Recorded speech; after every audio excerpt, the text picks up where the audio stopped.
Alan Roberts, Stacy Morton, and their son Andrew had stopped at a local coffee shop. Stacy waited outside with Andrew. She noticed the Akita and assumed it belonged to one of the patrons. Andrew was about 2 feet away from me. He was just doing his little 18-month-old thing, and I was watching him, and I watched the dog walk past him, and I acknowledged the dog, by saying dog, and, I said back to him, yes, doggy. I walked out of the coffee shop, and I heard Stacy scream, "Oh, my God, oh, my God." And I looked to my left, and I saw the dog on my son. His front paws came up into the air, and he did a full spin, and came straight down onto Andrew's, pushed him down by his shoulders and went straight for his face. I saw the dog on my son, literally he just had his mouth on my son's face, just shaking him, and I could see Andy just, moving to the left, to the right. Stacy managed to scare the Akita away. The couple immediately headed for the nearest emergency room. I thought that the dog had taken his eye out, his left eye, because there was a really long laceration that started above his eye and went all the way down his nose. At the hospital, doctors had good news. Andy's eye had not been damaged, but more than 60 stitches would be required to repair injuries to his nose and forehead. While Stacy and Andrew waited for the surgeon, Alan returned to the scene of the attack. I decided that I was going to go and see if I could find the dog and the owner of the dog and try and figure out exactly what had happened. So I left the hospital. Armed with a baseball bat, Alan set out to locate the dog.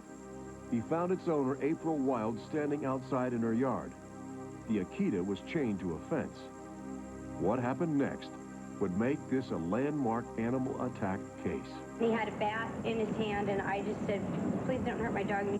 She walked over and untied the dog, and the dog started to approach me.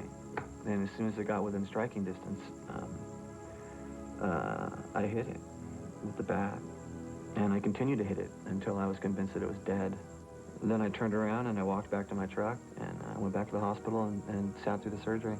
Roberts was charged with animal cruelty. The trial over the vengeful murder divided the community into two camps, those who sided with the father and those sympathetic with the Akita. Animal advocate Eileen Pinder was called by the dog owner immediately after the beating. I was really angry at the message it sent to the public because, again, I felt like it was open season on dogs. I felt like anybody, if they got angry enough, if a dog snapped or if a dog did something wrong, it was okay for them to brutally beat that animal. Kevin Ryan is an expert on dog behavior. In the case of the Akita attack, we see something we see in virtually every dog bite situation. The dog was kept on a chain. In a situation where a dog is kept on a chain, the dog becomes very, very aggressive due to the frustrated nature of being at the end of that chain. When the dog finally got free, he goes on a rampage looking for the most helpless creature he can find. In this case, it was a child. The trial focused on the emotionally charged question. Was Alan Roberts justified in brutally killing the dog that viciously attacked his son? After hearing all of the evidence, the jury rendered its verdict. We, the jury, in the above entitled case, find the defendant, Alan Edward Roberts, not guilty. Even though Alan Roberts was acquitted and his son Andrew is expected to recover completely, there are no winners in this dramatic case. Just scars that must heal with time. Well, we have a dead dog, and we have a son who's sustained injuries that are going to affect him for years to come. And there just wasn't anything about it that made me feel good.